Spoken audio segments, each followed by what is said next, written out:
C'est quoi le thème? Le thème de notre message de ce soir, c'est quoi?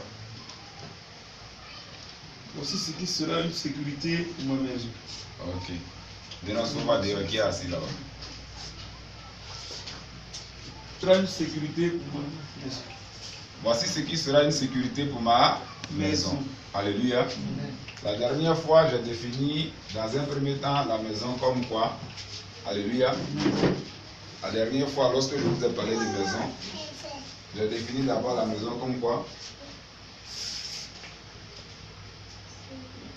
J'ai défini la maison comme quoi? Bon, écoutez, c'est en quelle année vous serez béni? Lorsque il faut appliquer ce que tu sais. C'est comme un travail. C'est ce que tu sais, tu appliques, c'est ce qui fait chaque jour ton rapport de service. Bon, vous partez à l'église, on vous enseigne. Si vous avez oublié ce que vous avez eu comme enseignement, comment vous allez combattre celui qui se dresse devant vous? Parce que les définitions que je vous donne souvent, elles sont plus bibliques. Je vous ai dit que la première maison selon Dieu, c'est d'abord toi-même. Il dit que ton corps est mon temple, n'est-ce pas? C'est dedans qu'il réside. Alléluia. Amen. Voilà. Ça, c'est d'abord la première maison de Dieu. Et la seconde maison, c'est quoi?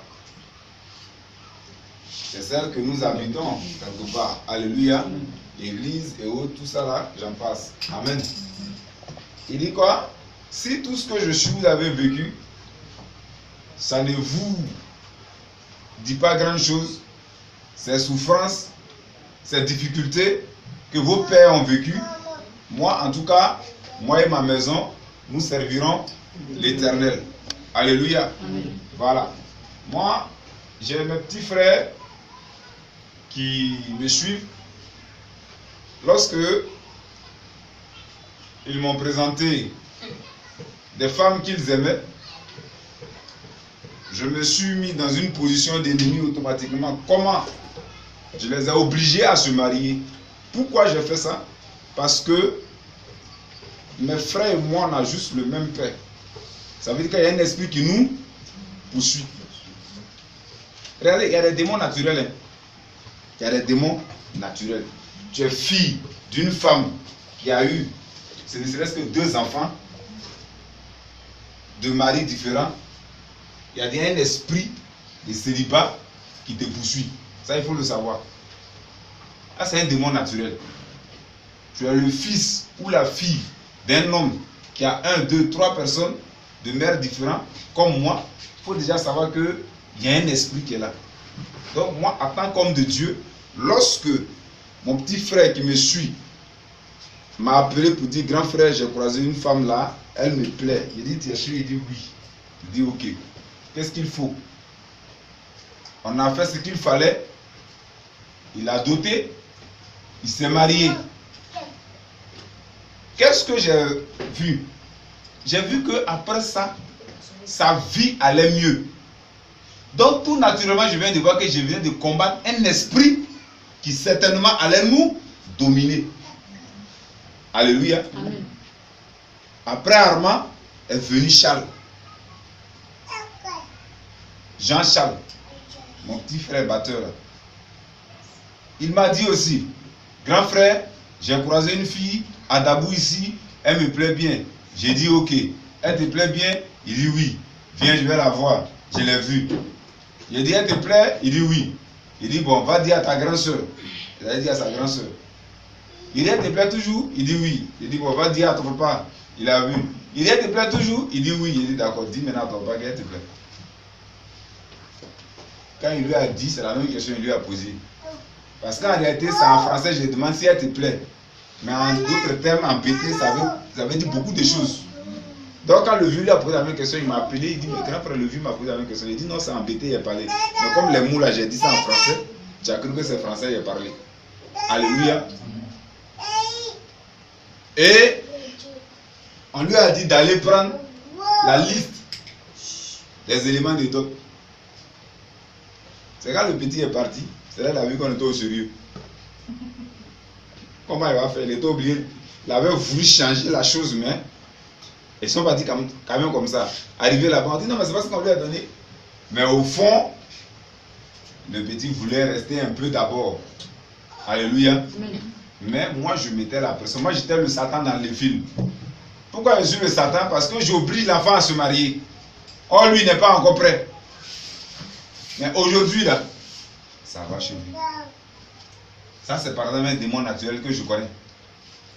Qui peut me poursuivre. Qui peut poursuivre. Même eux, leurs enfants, parce que je leur ai dit, quand vos enfants seront majeurs, et qu'ils vous diront qu'ils aiment une fille, tout ça. Même s'ils sont encore à l'école. Si vous êtes sûr que ce qu'ils disent est vrai, encadrez-les. Sinon, ce qui a été dans la vie de leur grand-père risque de vous poursuivre. Alléluia. Amen. Mais mon père n'a pas volé. Il est fils soit d'une femme, soit d'un monsieur qui avait peut-être des enfants, soit des papas différents, ou bien des enfants de mamans différentes. Ça, on appelle ça un lien. Alléluia. On appelle ça un lien. C'est pourquoi il va leur rappeler pour dire ce qu'a été vos pères, la souffrance qu'ils ont vécue, l'esclavage, toutes ces choses. Si ça vous plaît, restez dedans. Mais moi et ma maison, nous servirons l'Éternel. Alléluia. Amen. Moi et ma maison, nous servirons l'Éternel. C'est quoi on appelle le monde? Quelqu'un peut me donner sa définition du monde? Qu'est-ce qu'on appelle le monde? Parce que après tout à l'heure, on va arrêter la prédication et chacun va sortir sa question de sa petite valise. Oui, selon toi, le monde c'est quoi? Ceux qui sont dans le monde sont les personnes qui vivent sans avoir aucune obligation. Ça quoi? Avoir aucune obligation. Obligation de qui? Donc, à l'église, Alléluia. Cela fait pas de nous fils de Dieu. Amen. Nous sommes tous des créatures de Dieu. Amen. On devient fils de Dieu par acceptation. Alléluia. Acceptation de quoi? Acceptation de quoi? Acceptation de quoi? Ce qu'on vient de lire là, relisez, on va voir. Relisez, on va voir. Ce n'est plus moi qui vis, mais c'est Machia qui vit en moi. Si je vis maintenant dans la chair, je vis dans la foi au Fils d'Élohim, qui m'a aimé et qui s'est livré même à la croix pour moi. Alléluia. Amen. Donc, si nous vivons dans le Seigneur, si nous sommes loin d'être païens, ça veut dire quoi? Ça veut tout simplement dire qu'on ne peut plus rien faire sans la portion de... N'est-ce pas? Ou bien? Est-ce qu'on peut faire quelque chose encore sans la portion de Dieu? Non.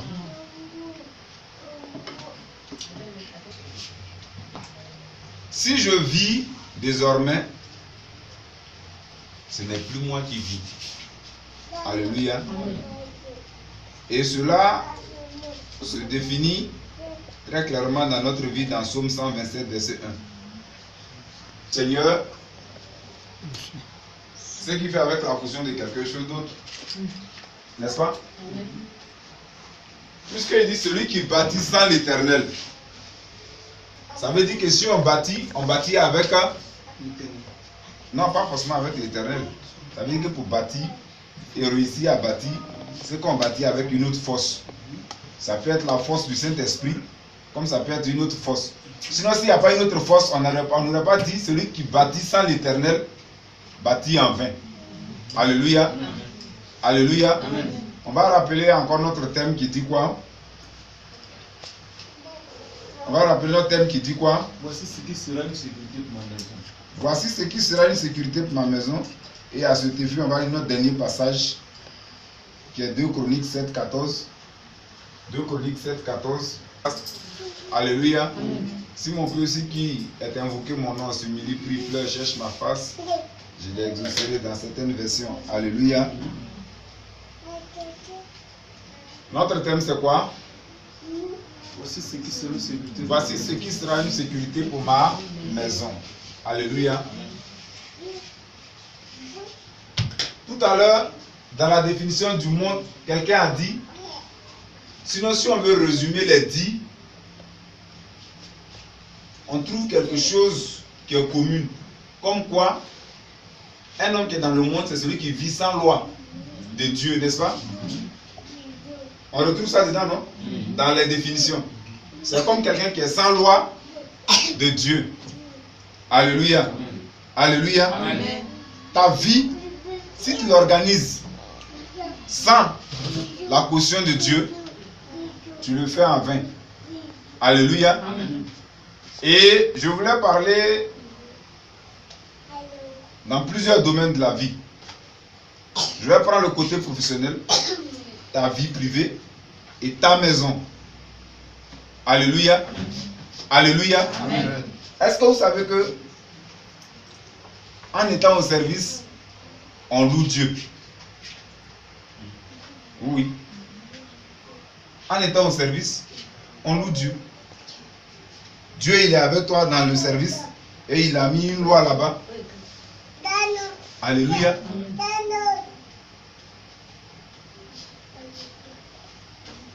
N'est-ce pas?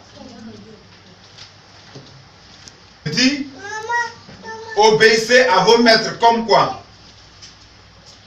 Que dit la Bible? Obéissez à vos maîtres.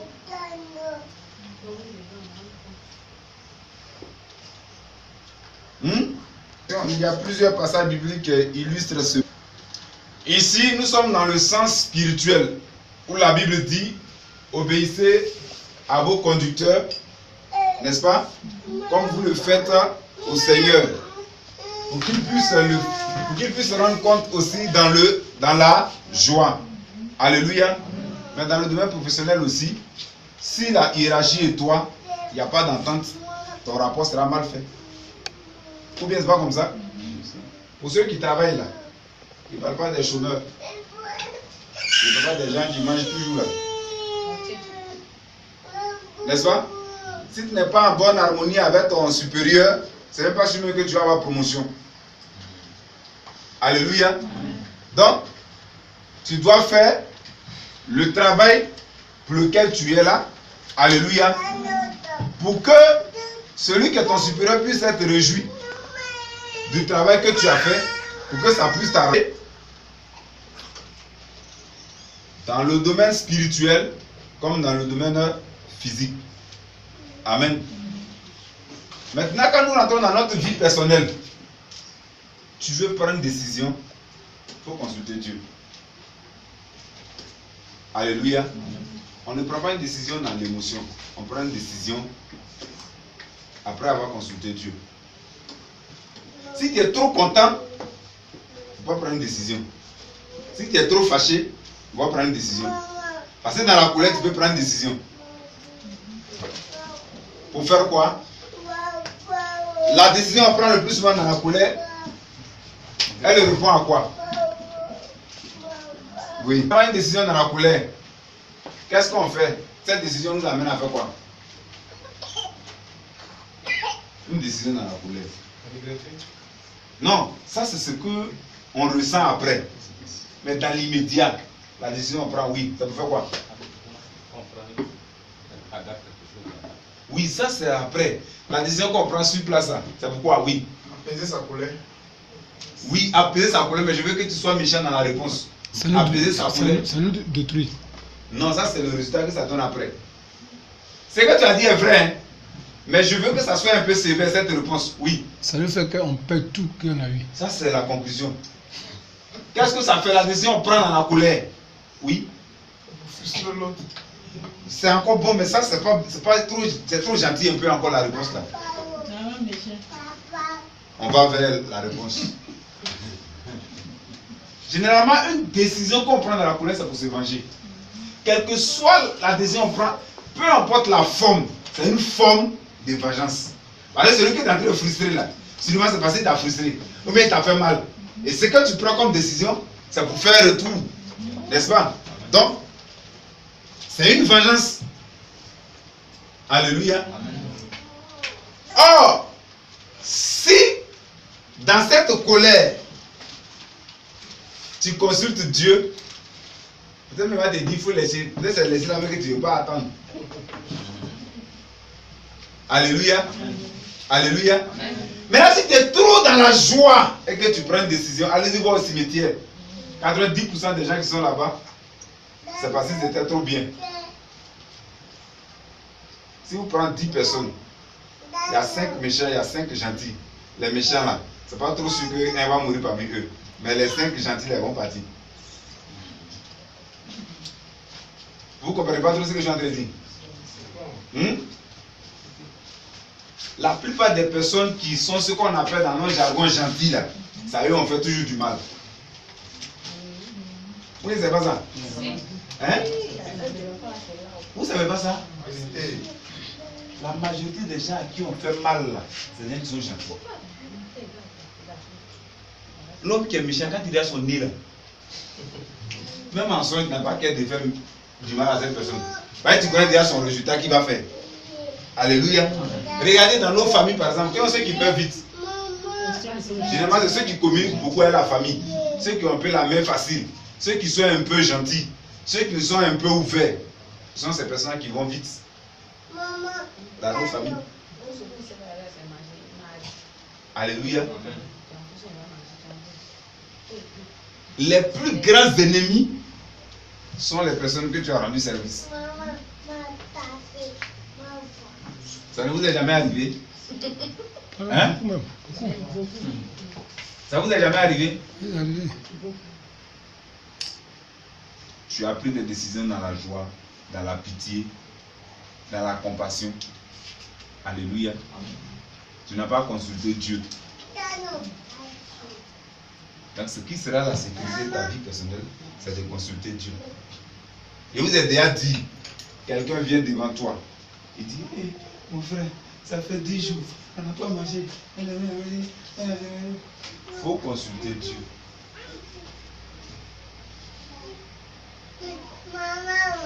Souvent, les chrétiens se culpabilisent.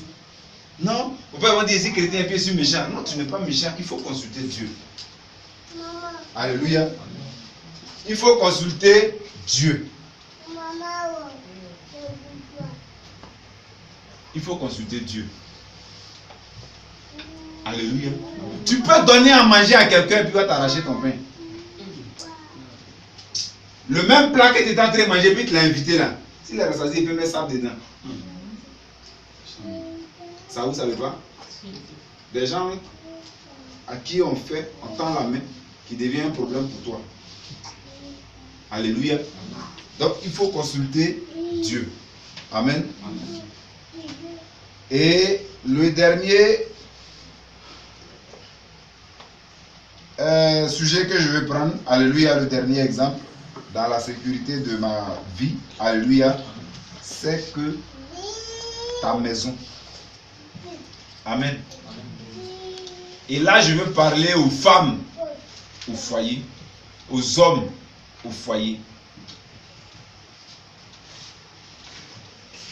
Si tu veux, il faut avoir l'onction de prière. Si tu as hébergé un marabout que tu lui dis n'a qu'à faire le maraboutage, ton alléluia amène pas faire sortir le marabout. Bah, ça va être ta portion.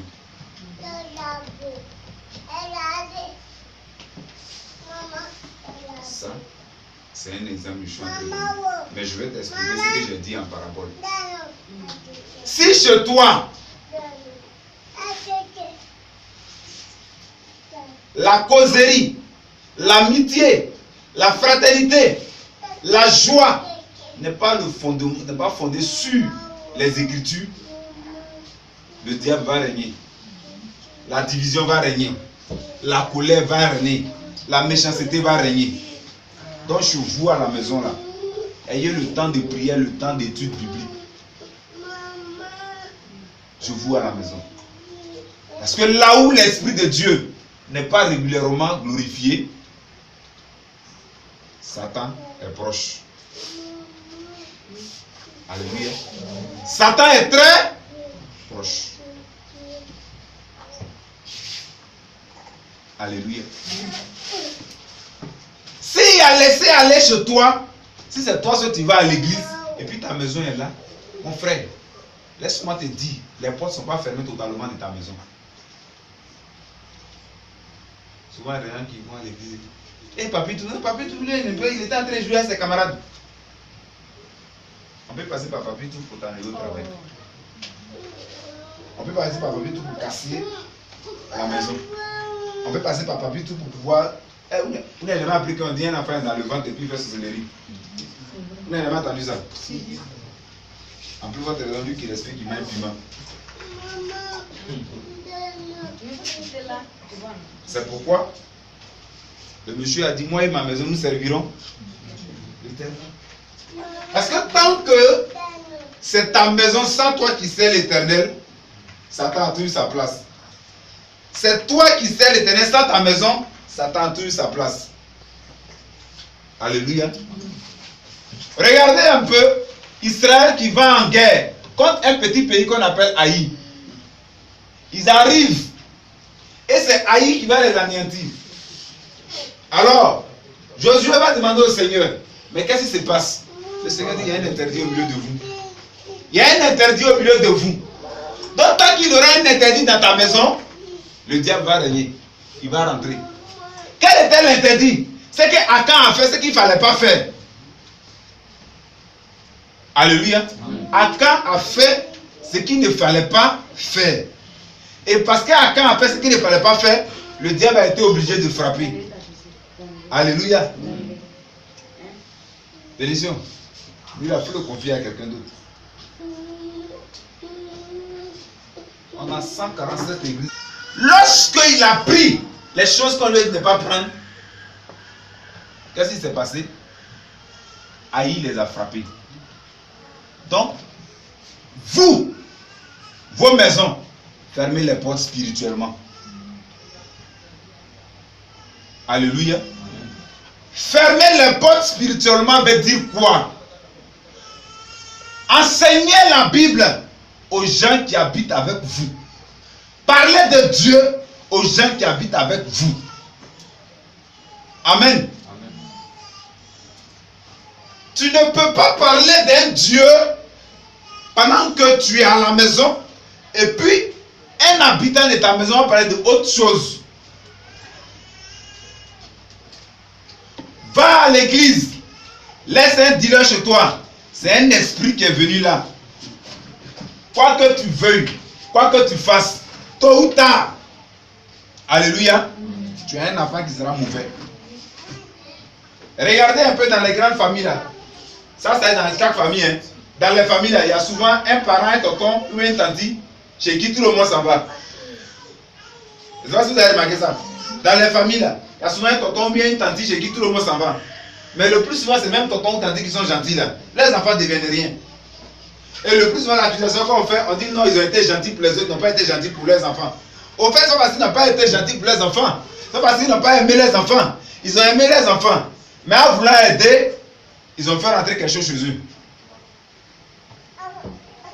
Parce que le plus souvent, ces personnes, on va les chercher au village.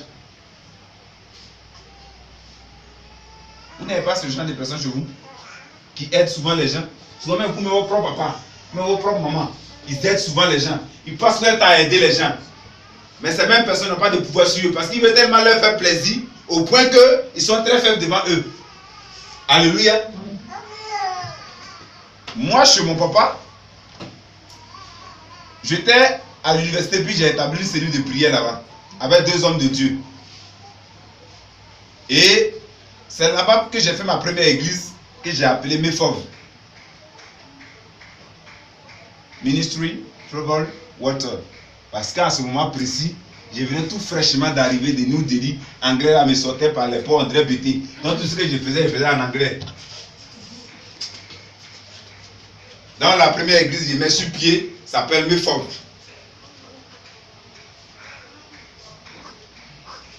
Qui a aujourd'hui 28 églises. Que j'ai donné cadeau à un prophète qu'on n'avait pas eu Noël. Parce qu'à l'époque, j'étais encore élève étudiant. Je n'ai pas de charge, je n'ai pas femme, je n'ai pas enfant. Je lui ai dit, mon frère, tu t'occupes de l'église, c'est que ça donnera. Mais si vous avez des grands programmes, appelez-moi. Alléluia. Voilà. Parce que dans les parois là, Mon ami, il y a match. Amen. J'ai bâti l'église là. Je quitte là, je voyage. En mon absence, on héberge un neveu. Tellement les parents veulent plaire à ses parents, tout ce qu'il fait, on s'en fout. Il est dans la drogue. Il va initier 2 de mes petits frères. Mes petits cousins, il va les initier. Et on a perdu. Et on continue de perdre. Parce que les 2 sont rentrés dans l'affaire. Ce n'est que l'année supérieure, on a pu enlever un dedans. Qui, gloire à Dieu, s'est ressaisi. Qui cette année fait partie des bacheliers. Après plus de 2 ans de refus d'aller à l'école, de refus de... Lui-même il est devenu le roi du quartier. Mais pour l'enlever dans ça là, j'ai mon frère et moi qui sommes en termes de conversion dans la famille des sommets. Il prend un peu, il fait un peu. Je prends un peu, il fait un peu. Il prend un peu, il fait un peu. On a passé 2 ans dans ça pour enlever l'enfant dedans. Aujourd'hui, là, mais lui-même, il ne prêche plus que nous. Et lui, quand il ne parle de Dieu, mais tu as l'impression qu'il est converti avant toi. Hier, on parlait plus, il disait, oh, tonton, j'ai eu mon bac là, depuis là, ils ne m'ont pas encore appelé. Il dit, non, tu as eu ton bac là, moi, c'est pas. Il ne faut pas partir des personnes qui sont contentes de parler, tu as eu ton bac. Pour moi, ton bac, c'est un acquis. Mais ce de quoi je suis content, c'est la nouvelle vie que tu as maintenant là. C'est ça qui fait moi ma joie. Sinon, toi, tu sais que, avec ou sans conversion là, là où tu veux aller fréquenter, on peut mettre la main dans la bouche et aller là-bas. Donc, c'est pas ça qui était un problème pour moi. Mais la vie que tu mènes maintenant là, c'est elle qui me plaît. Voilà la victoire que tu as fait pour moi. Sinon, bac, c'est un acquis. La preuve en est que depuis ton cursus scolaire, depuis le primaire jusqu'à arriver là, tu as été toujours brillant. Qu'est-ce qui t'a recalé? C'est la vie que tu as décidé de mener. Donc c'est cette vie que tu as arrangée maintenant là, qui est moi ma joie. Alléluia. Alléluia. Il y a un qui a été détruit définitivement.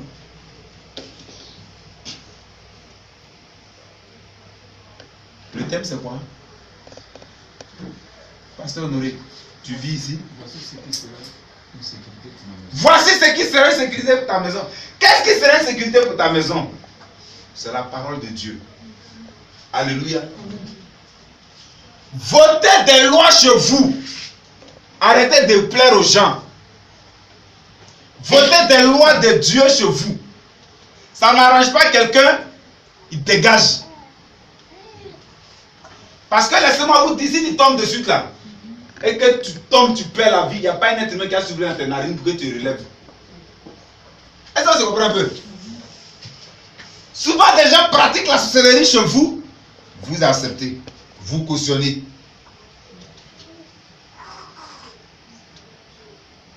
Tu peux boire, ça c'est ta décision. Tu peux fumer, ça c'est ta décision. Moi je ne suis pas contre ça. Mais celui qui est sous ta tutelle là, n'a pas le droit de boire et de fumer. Cependant, il n'est pas dit que ce que toi tu fais est bon, hein. Mais je suis en train de dire, lui qui est sous la tutelle là, n'a pas le droit de le faire. Alléluia. Amen. Mais comme nous sommes dans le Seigneur, ferme les portes de ta maison. Ferme les portes de ta maison.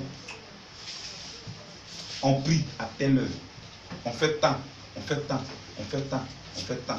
Ce que tu vas faire pour respirer tes narines, il faut le faire avec le Seigneur. Un père tue un fils tue un père. Une mère tue sa fille, une fille tue sa mère. Ça, c'est pas nouveau sous le soleil. Un père renie un fils renie un père. Ça, c'est pas nouveau. Tu as beau aimer quelqu'un, c'est au cimetière où vous séparez.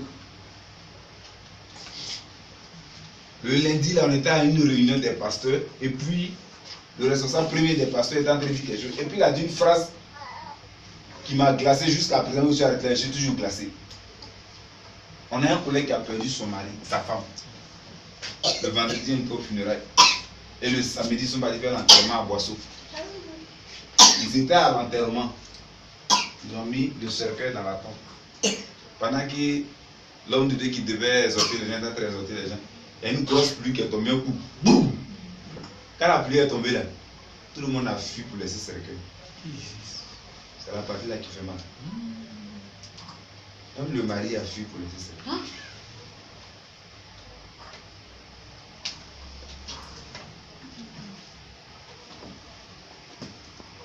Toutefois que je pense à cette phrase, je suis beaucoup triste. Alléluia. Tu établis une loi. Lui qui n'est pas d'accord avec cette loi, ne va pas dans ton village pour chercher sorcier. C'est un sorcier ou bien c'est une sorcière. Parce que ce qui va faire ta vie, si quelqu'un que tu as chez toi est contre ça, il faut être bête pour chercher sorcier ailleurs. Parce que ton fils t'a mis au monde, ta fille t'a mis au monde, ton neveu que tu héberges, ta nièce que tu héberges, ta connaissance que tu héberges. Vous savez ce que ça veut dire? Ça veut dire que je te veux en vie. C'est un souhait. Ça veut dire que je te veux en vie. Quoi que tu sois mon fils, mais je te veux en vie. Parce qu'il y a d'autres aussi qui ont mis pour eux dans le caniveau. Hein. Mais j'ai permis que tu sois en vie. Je te veux en vie. Il y a d'autres aussi pour eux aînés, mais ils ont laissé. Ils ont abandonné. Mais toi, je t'ai mis au moins, il ne t'est pas abandonné. Je te veux en vie. Est-ce que ça veut dire? La Bible dit une chose. Celui qui n'est pas avec moi, hein? Tu peux travailler dans une entreprise, tu peux être pasteur. Si tu ne peux pas respecter ton patron qui est païen, tu n'es pas chrétien. Arrêtez de vous blaguer. Tu es dans une entreprise. Même ton patron là, c'est un vendeur de quoi que ce soit. Dans l'entreprise, si c'est lui qui te donne des ordres, tu dois respecter ses ordres. Ce n'est pas affaire d'église. Parce que tu es pasteur, le patron qui est en train de te dire fais ça, tu ne vas pas le faire, tu n'es plus chrétien. Parce que la même Bible même te dit obéissez à vos maîtres, comme en me rendant compte. Alléluia. Vous voulez la sécurité de vos maisons? Il faut que le Saint-Esprit règne là-bas. C'est pourquoi il dit mon peuple, c'est qui est invoqué mon nom. Ça veut dire quoi? On est dans cette maison. Nous tous, on ne jure que par un Dieu. Mais c'est parce que son nom est invoqué sur nous. Alléluia. Je l'ai exaucé. Oui.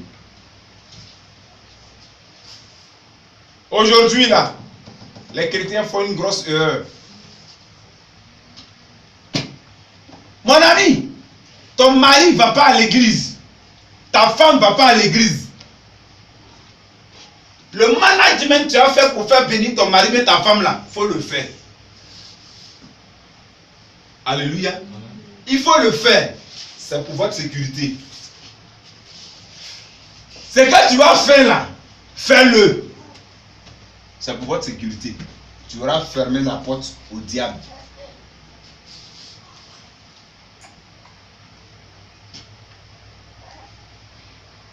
La plupart des grands enfants des hommes de Dieu, je vous dis que c'est des bandits de grand chemin.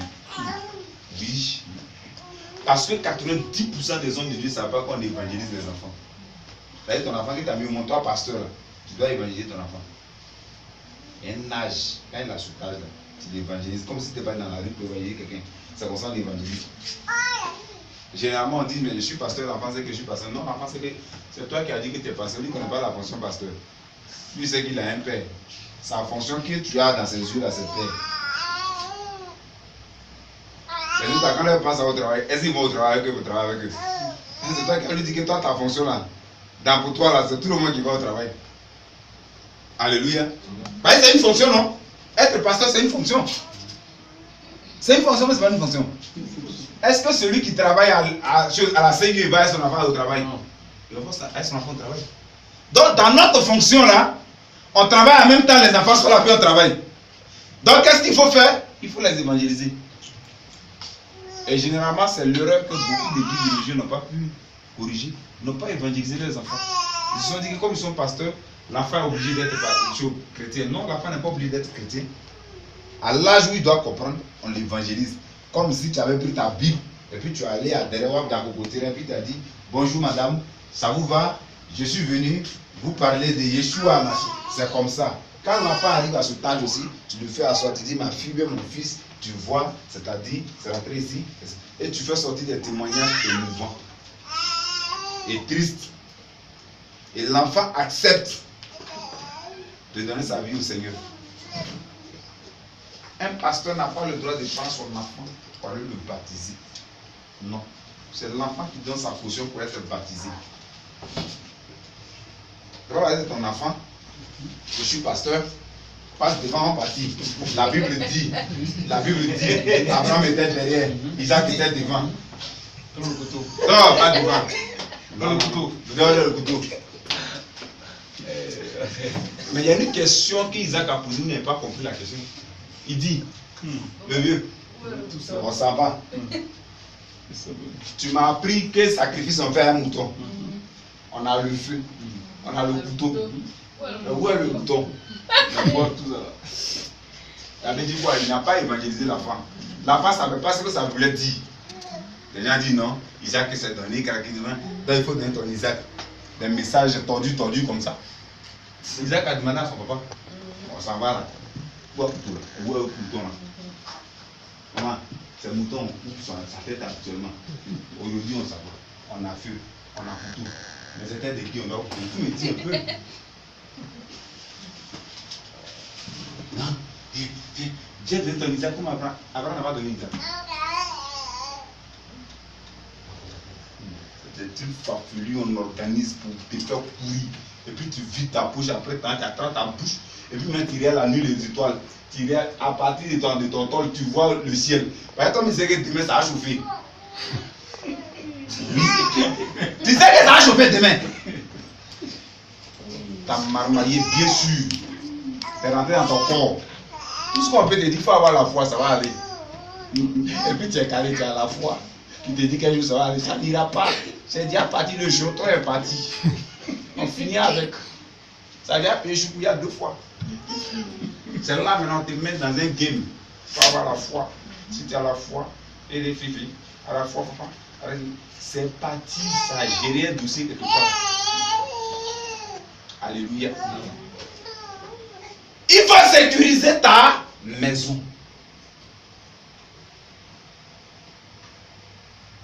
Pasteur Honoré, tu es pasteur. Ça ne veut pas dire que ta femme est obligée de se convertir.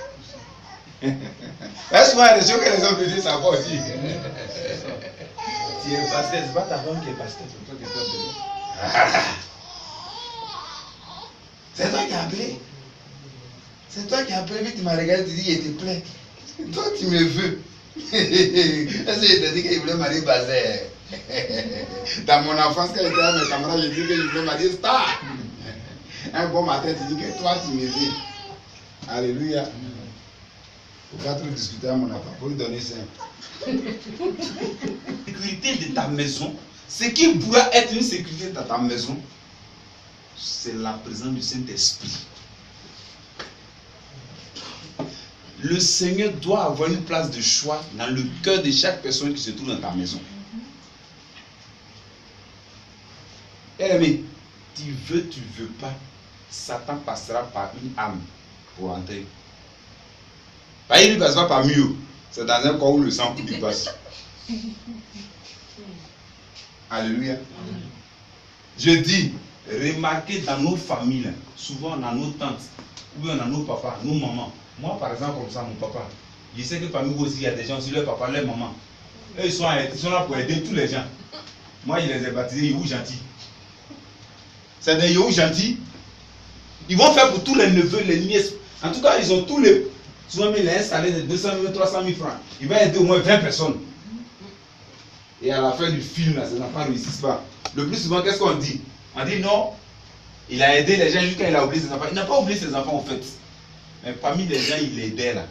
Il y avait d'autres personnes qui étaient venues en venant. Oui. Il y en a un qui était venu En venant.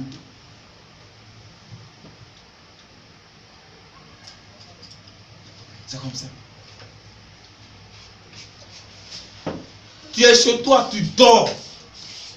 Quelqu'un chose ça commettre adultère ou impudicité. Et puis vient ça chez toi à la maison. Tu cherches aussi encore. Quelqu'un s'en va voler la nuit. Et puis vient dormir chez toi à la maison. Tu cherches aussi encore. Mais mets la chose sous contrôle. Ferme la porte spirituelle de ta maison. Le diable il dit, il est là, il rôde autour de nous. Attaquant, ils ont dit autour de nous, vous avez passé, toi, c'est ta propre vie. C'est pas seulement que ta vie. C'est la vie de ta femme, c'est la vie de tes enfants, c'est la vie de tes... C'est la vie de toute personne qui peut être en contact avec toi. C'est autour de ces personnes le diable rôde. Alléluia. C'est comme ça. Donc, ce qui sera la sécurité de ta maison, bien aimé, c'est faire asseoir le Seigneur dans l'esprit de ta maison. Alléluia. Alléluia. Amen.